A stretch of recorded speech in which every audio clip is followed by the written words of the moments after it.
Assalamualaikum dan salam sejahtera pelajar sekalian. Hari ini cikgu akan bawakan tajuk bab 4 operasi set.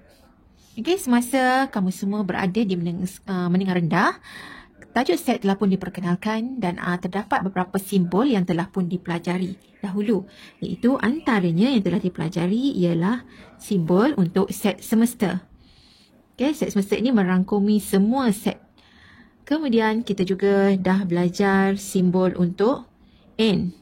N ialah mewakili bilangan. Selain daripada itu, kita juga telah pun belajar berkaitan dengan simbol ini yang mewakili unsur kepada atau ahli kepada. Dan seterusnya simbol yang ini iaitu mewakili subset. Dan yang terakhir simbol ini. Set kosong. Ini set kosong boleh ditulis sama ada bentuk ini ataupun bentuk yang ini. Jadi ini semua telah dipelajari semasa di menengah rendah. Jadi dalam tajuk bab 4 operasi set ini, kita akan pelajari ada 3 perkara iaitu persilangan set, kesatuan set dan juga gabungan operasi set. Jadi untuk kali ini saya akan bawakan iaitu berkaitan dengan persilangan set. Simbol bagi persilangan set ialah seperti huruf N. Macam tu bentuknya. Dan apakah yang dimaksudkan dengan persilangan set ini? Okey, cikgu beri contoh di sini iaitu diberi set A yang mana unsurnya 1, 2, 3, 4 dan set B ialah 2, 4, 6, 8. Ini ialah dalam bentuk set dan bila dalam bentuk set mesti tulis ada tanda kurungan ini. Okey, sekarang kita nak belajar apakah yang dimaksudkan dengan A bersilang dengan B. Okey, A bersilang dengan B ialah kita perhatikan antara set A dan set B, apakah dia unsur yang sepunya? Sepunya ataupun senang nak faham unsur yang sama antara set A dan set B.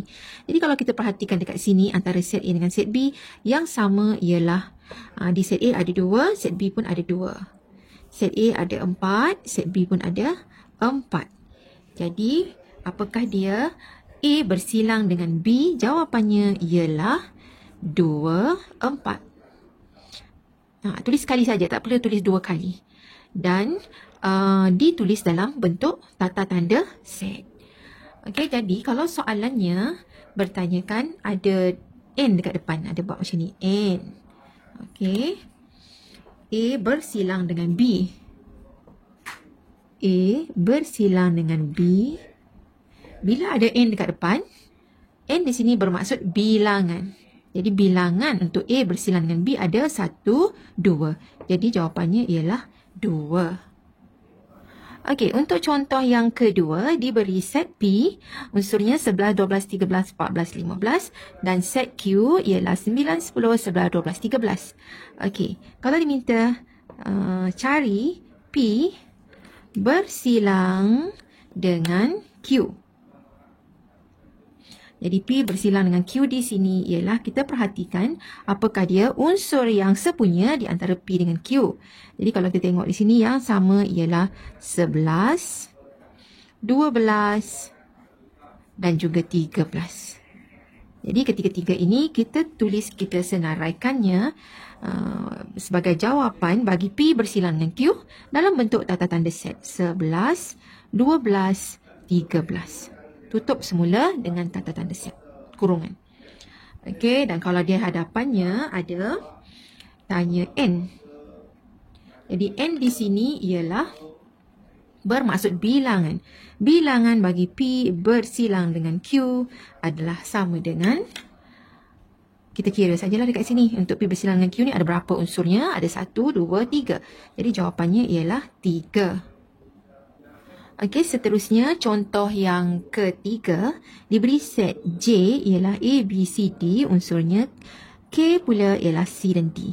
Jadi bila diminta cari J bersilang dengan K, jadi kita perhatikan yang sepunya ataupun yang sama iaitu C dan juga D.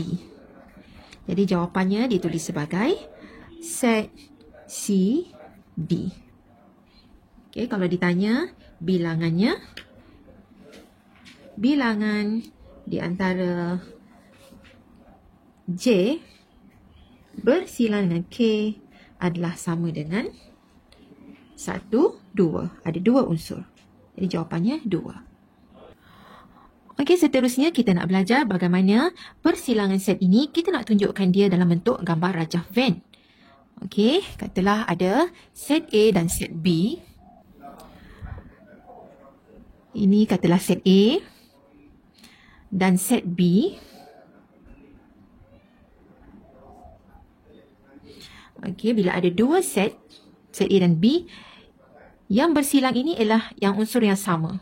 Yang sama itu kita letakkan di tempat antara A dengan B. Ini yang bersilang tengah-tengah. Jadi, di sini kawasan yang saya lorekkan ini menunjukkan A bersilang dengan B. Di situ. Okey, seterusnya ada kalanya kesemua sekali, contohnya macam ni antara J dengan K, C dengan D ini terdapat semua set K ini berada di dalam J. Jadi, boleh juga dilukiskan sebagai, katalah dekat sini, ini ialah set J dan K ini berada di bahagian dalamnya. Sebab A, C dengan D ini terdapat di dalam J. Jadi, kawasan lorekkan untuk persilangannya ialah di dalam sini. Iaitu, yang bahagian dalam adalah mewakili set K. Jadi, kalau lorekkan begini, ini juga menunjukkan bahawa J bersilang dengan K.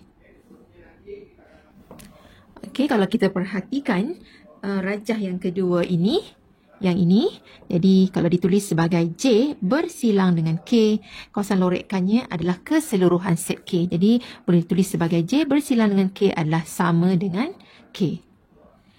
Dan K ini berada di dalam J dan ia juga boleh ditulis sebagai K adalah subset kepada J. Sebab K ini berada di bahagian dalam. Itu awak dah pun belajar semasa di menengah rendah. Bahagian tajuk subset. Dan di sini K juga adalah bersamaan dengan J bersilang dengan K. Jadi ia juga boleh ditulis sebagai J bersilang dengan K. Jadi K ini ialah bersamaan dengan J bersilang dengan K. Juga adalah subset kepada J. K ini saya gantikan sahaja dengan K. Di mana K adalah sama dengan J bersilang dengan K. Saya gantikan je ke bawah. Dan dia adalah subset kepada J. Okey. Kemudian jika ada 3 set yang bersilang. 1, 2, 3. Katalah di sini set P, Q dan R. Jadi di sini kawasan persilangannya ialah yang bersilang di ketiga-tiga set. Di tengah-tengah sini. Okey, cikgu warnakan dengan warna pink. Jadi yang warna pink ini ialah P bersilang dengan Q bersilang dengan R. Di kawasan tengah sini. Okey, seterusnya pelajar sekalian cuba perhatikan ada 3 soalan yang cikgu berikan ini. Cikgu dah berikan setnya dan juga kawasan lorekkan dia. Cuba kita tentukan kawasan yang dilorekkan ini adalah merupakan persilangan di antara set mana dan set yang mana. Okey, untuk soalan yang pertama, jadi kalau kita perhatikan kawasan lorekkannya ialah di sini. Jadi kalau di sini kita tengok dia adalah merupakan persilangan di antara bulatan ataupun set B dengan bulatan set C. Jadi kawasan lorekkan ini adalah mewakili B bersilang dengan C. Okey, soalan yang kedua. Jadi kita tengok di sini tak semestinya set itu dalam bentuk bulatan saja. Dia boleh sahaja diberi dalam bentuk segi 4, segi 3. Okey, jadi kalau dalam kes ini diberi dalam bentuk segi 4, L bersilang dengan M, kawasan lorekkan di sini. Ini jelas menunjukkan bahawa kawasan lorekkan ini adalah mewakili L bersilang dengan M. Okey, dan yang ketiga, kawasan lorekkannya itu di bahagian dalam sini. Iaitu di antara, kita perhatikan di antara bulatan mana. Bulatan L, milik L dan juga J. Jadi dia hanya melibatkan J bersilang dengan L. Okey, seterusnya saya nak tunjukkan bagaimana kita nak melukiskan contoh daripada set yang pertama ini, iaitu set A dan set B dengan memasukkan unsur-unsurnya. Okey, jadi di sini mula-mula kita tulis dulu unsur yang bersilang ataupun yang sepunya. Yang sepunyanya ialah 2 dan 4. Jadi di sini katalah ini set A, ini set B. Jadi unsur yang sepunya itu kita letakkan di bahagian tempat dia bersilang. Dan mesti letak tanda dot depan dia. Titik 2, 4. Yang sepunya kita letak di antara yang tempat dia bersilang ini. Okey, yang selebihnya bagi unsur bagi set A selain daripada 2, 4 ialah 1, 3. Jadi buat titik sini 1, 3. Okey, untuk set B selain daripada 2, 4 ada 6, 8. Jadi kita buat di luarnya. 6, 8. Jadi unsur yang sama yang sepunya itu kita letak di tengah-tengah. Ini ialah bila ada titik, ini menunjukkan dia dalam bentuk unsur. Okey, salah satu lagi cara melukiskan set.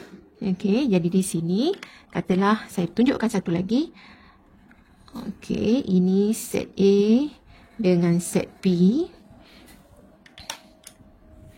Set A, set B. Jadi kita boleh tulis set A dan set B ini dalam bentuk bilangan unsurnya. Iaitu kalau di sini ada 2, jadi kita tulis ada unsurnya 1 dengan 3. Jadi ada 2 bilangannya, jadi kita tulis 2. Tapi jangan buat dot titik dekat depan. Jadi di sini pun ada 1, 2. Jadi tak 2. Yang di luar sini pun ada 2. Jadi kalau kita tak letak tanda titik dekat sini, ini menunjukkan bilangan.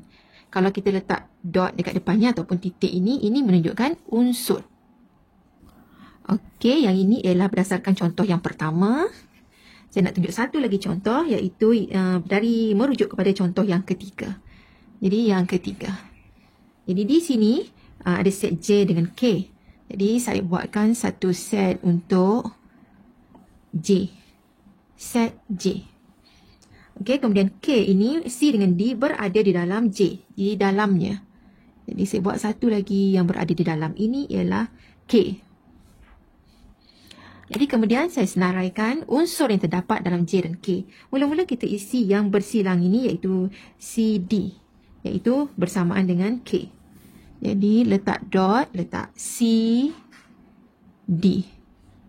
Okey, yang selebihnya kita letak di luar.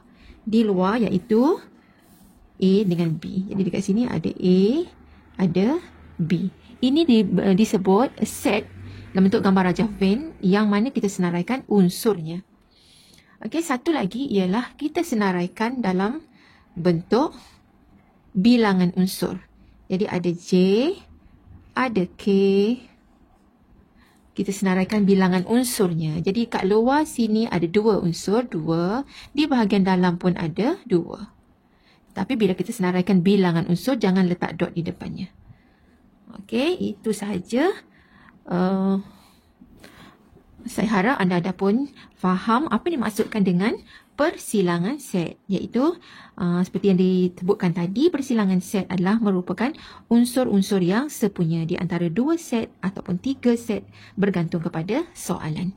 Dan kawasan lorekannya ialah kawasan yang bertindih di antara kedua-dua set berkenaan.